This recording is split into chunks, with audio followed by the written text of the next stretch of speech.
Hi, my name is John Szalay, and this is First National Antiques Restoration, Barnegat, New Jersey. This is all my crap.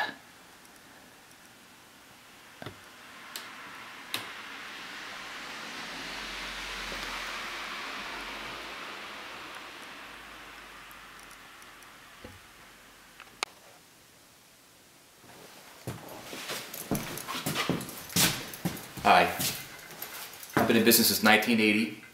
My focus here has been antique restoration, retail too, but mostly restoration. Recently I've got more into restoration than retail.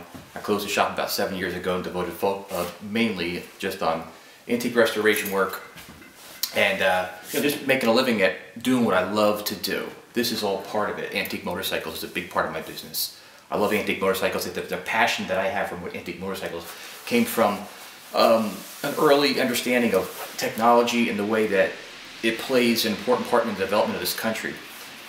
The motorcycle, it's a sexy thing. It's one of the things that keeps us going in life. It's one of the things we do for recreation. We always have. We've done it for transportation initially around the turn of the century, and that's what my focus was on, was really trying to see how early technology developed the bike. First into bicycles, then into a motor, then into a motorized bicycle, then into a motorcycle, and getting all the story straight has been a difficult thing to do. It's taken me 15, 20 years to have a collection together and understanding and the knowledge to really start to understand what is going on in the world of motorcycling and bicycling and early transportation. How I funded all this is through my antique wood refinishing business. It's a furniture refinishing business that started when I was a very young boy, and I was about 12, 14 years old. That period, I just kind of realized that, yeah, I was really thrilled with cabinet making and how that whole went down, how everything was put together with wood and wooden objects and construction of furniture.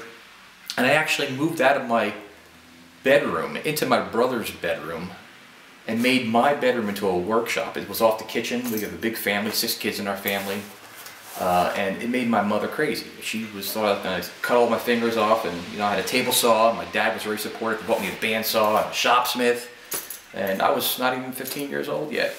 And this is one of the things that kept me going, was understanding how furniture was put together, how it was built, and I wanted to create my own furniture. And I did that for a lot of years. Through high school, I was all about commercial cabinet work, doing custom furniture. I had high school teachers who were hiring me to build pieces of furniture for them, and that was my high school employment. That's how I made money. My shop got pretty large. Moved into a shop on Wells Mills Road. I bought my dad's shop, Star Mowers. It wasn't large enough for me to really do anything with. So I bought this bank building in 1980. It came up for sale, and it's been a wonderful place. It's a 1914 bank building, and I've been here ever since doing it. It's been a fascinating ride. There's a lot of things that have been gone through this shop. As an antique shop, it looked different. This was all furniture, restored furniture, real high-end, real high-quality restored furniture. When I closed the antique shop part of it, the reason I did that was because it was so busy with the restoration. I just couldn't keep up with everything. I don't have any employees. I don't want any employees. I'm happy with the way things are. I'm real good at my scheduling and trying to keep everything together, and it works really, really well. So I'm not about to change that. The things that I like that come to my shop is early furniture. Early furniture and the way that it's constructed. American furniture has a very brief history in the big time scale of decorative objects or art. So, our country was settled, and 1620, 1630, things were starting to happen in here. Jamestown settlement, the settlement in Virginia, and also things started happening up in Massachusetts, and commerce started to happen, and from then furniture had to be developed to make people's lives more complete. But it's like 300 years of history where, on the global scale, Europe has a 3,000, 4,000 year history of furniture. America has a really, really small window. It makes American furniture that much rarer, that much more expensive. So my focus is always on early American furniture, and I sold a lot of it all through the 80s, 90s, into the early 2000s, turn of the century, and it was enough. I just wanted to quit what I was doing and wanted to focus on really what I love. My passion is restoration. Turn the whole antique shop into this motorcycle showroom you see here. This is all my parts and pieces, and there's customers' bikes in here I've sold and things that are gone. It's just some really, really interesting pieces. Right behind me here is a 8-valve motor from 1912. This is an Indian racing motor, which I'm just finishing up restoring for a customer's bike. Here's the frame, which I just finished. It had to be all straightened out. It actually was a raced frame, and it got into a crash and got totally twisted up. And I took it all apart, made it all straight again, put some new tubing in that had to be done, and it's the original privateer racing frame. Here's the motors going in it. It's an overhead valve configuration, which is pretty rare and exotic for 1912. Think about that. The overhead valve, ported cylinders, so there's actually flame coming out of the cylinders here and here. You see there's ports on the top of these cylinders. The overhead valve, this is just, most technology was flathead construction, where the valve sat in here. It was very, very crude. This was very, very esoteric. It was really complicated way to operate a motorcycle engine. And you know, everybody raced so they can develop their technology. All these early American motorcycle companies raced so that they can put themselves on the map. If you raced on Sunday, you sold on Monday. That was the whole deal. Getting these bikes together and make them go fast, you were showing off your company's skills, your technician skills, your engineering skills, the way that you could put a bike together again. Indian pioneered racing. They had amazing race technology. And Oscar Hedstrom was the lead engineer and a brilliant, brilliant guy. He developed this engine, as you see it, the Hedstrom eccentric float feed carburetor, which is super rare. I actually reproduce these carburetors here for customers who are building replicas of these motors.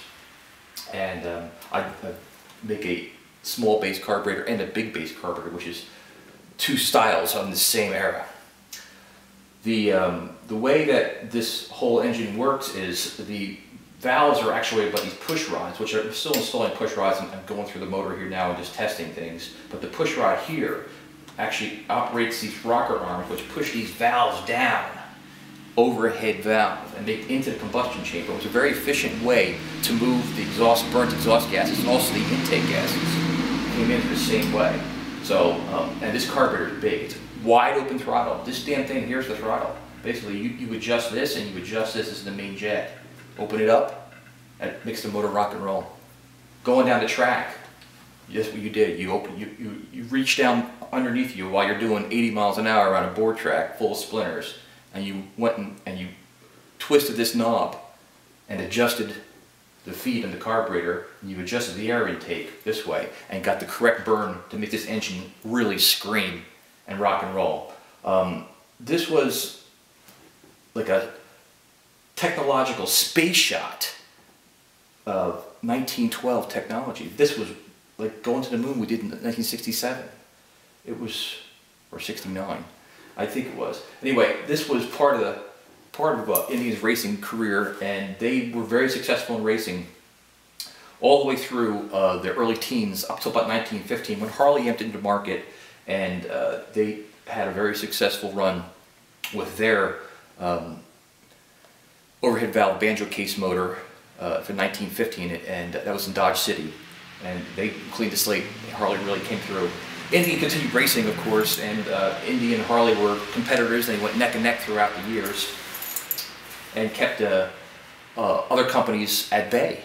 Excelsior, Henderson, Reading Standard, all these companies. There's probably in 1910 maybe 300 motorcycle manufacturers. By 1915 there was probably maybe half a dozen left.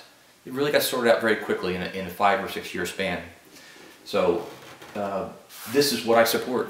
This is a 1911 Pope behind me over here. That's the first Pope motorcycle, basically. 1911 was the first year that Pope started getting involved with motorcycling, and they had built cars, and that was actually a motorcycle that was built by the Pope manufacturing company in New York. Oh no, Massachusetts, I'm sorry.